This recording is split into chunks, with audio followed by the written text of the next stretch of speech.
Dentro de las marcas de erosión de las corrientes tenemos a los flood cuts. La marca corresponde a una serie de surcos discontinuos alargados en dirección de la corriente, cuyo perfil longitudinal es asimétrico. Una de sus extremidades, la más proximal, es redondeada y de contornos netos. La situada en la parte más distal tiene un relieve que progresivamente se va atenuando hasta desaparecer. Raras veces se encuentra fosilizada la marca. El calco o molde se halla, por lo tanto, en la base de la capa suprayacente, que generalmente es arenisca. Se originan por erosión sobre fondos arcillosos iniciándose probablemente en pequeñas irregularidades del fondo y por una circulación de flujo particular.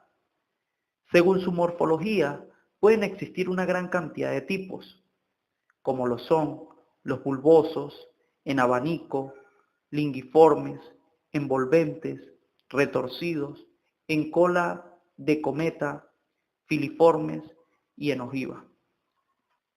En la geología, los flood cuts tienen una gran utilidad por poder determinarse la dirección y el sentido de la corriente que va desde la parte con relieve más saliente a la más suave. Además, sirven para determinar el techo y yacente de una capa. Los crescent cuts son marcas en forma de herradura que se originan por erosión de una corriente sobre fondos arcillosos. Cuando existe un objeto sobre estos fondos, un canto rodado, un fósil, entre otros, que hace de obstáculo al paso de la corriente, la erosión abre un surco previo al obstáculo que la rodea por la parte de donde proviene, la corriente atenuándose hacia el otro lado del obstáculo paralelamente a las líneas principales de flujo. De esta manera adquiere la forma de una herradura. Cuando esta depresión es cubierta por un material fácilmente adaptable a esta irregularidad del fondo, generalmente arena, queda fosilizada como estructura de base de un estrato y que en realidad corresponde a su molde. Sirve para determinar la dirección y sentido de la paleocorriente, así como la polaridad de la capa que lo posee. Groove Cas. Poseen una forma alargada, frecuentemente semicilíndrica y estriada en dirección longitudinal. Cuando se hallan asociados, unas veces las estrías son paralelas y otras forman un cierto ángulo entre sí. A veces, en una misma capa, pueden hallarse dos sistemas cruzados, cross grooves. Se originan por el arrastre de un objeto compacto sobre la superficie de una capa de lutita no consolidada. Estos objetos, que pueden quedar hundidos al final del groove o desaparecer al rebotar, pueden ser cantos o fósiles. La forma de cada surco dependerá de la forma que posea el objeto duro, de la profundidad en que labra y del grado de consolidación de la lutita del fondo. Casi siempre se encuentra solamente el molde de esta estructura. La linearidad y continuidad de los surcos depende del movimiento laminar de la corriente, de la existencia de una alfombra de tracción y de la inercia del objeto que labra. En ciertas capas pueden hallarse estructuras de tipo de muy reducidas dimensiones al orden de los milímetros, que se acostumbra a denominar estriación. Sirven para determinar la polaridad de una capa y la dirección de la paleocorriente. Solamente en los casos en que se conserva el objeto que ha originado los surcos puede ser determinado el sentido de la corriente.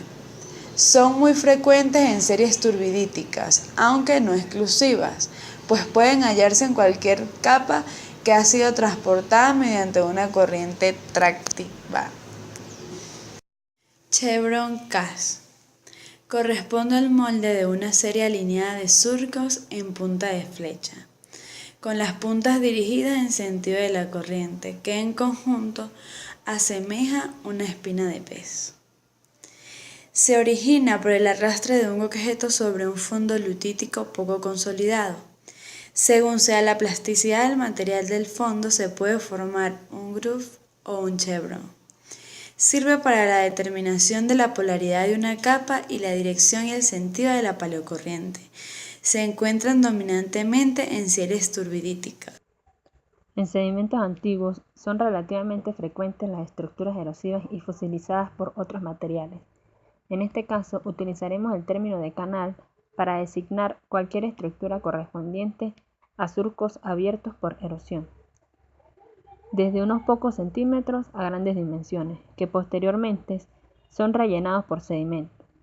En depósitos volcanosedimentarios, la circulación del agua puede labrar canales con perfil transversal en V, que posteriormente pueden ser rellenados con aportes epiclásticos procedentes de nuevos procesos erosivos y eruptivos.